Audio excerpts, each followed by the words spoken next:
To test an installed fuse, you will need a digital or analog multimeter tester and a fuse puller.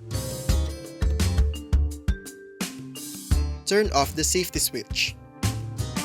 Remove the fuse using a fuse puller.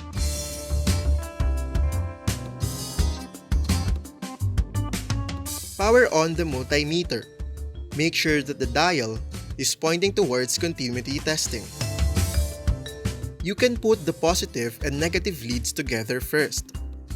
Then listen to the beeping sound of the digital multimeter to test if the device is functioning well.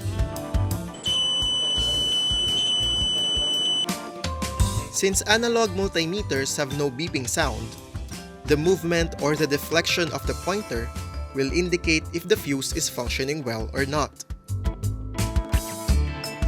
Put each lead at the ends of the fuse and look at the display. For digital multimeters, a continuous beep means that the fuse is functioning well. Otherwise, the fuse is blown and needs to be replaced.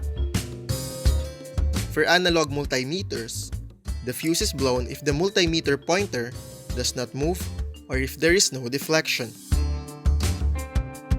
Remember, always power off the equipment before testing the fuse. Furthermore, always use a fuse with the same rating as the old fuse to be replaced.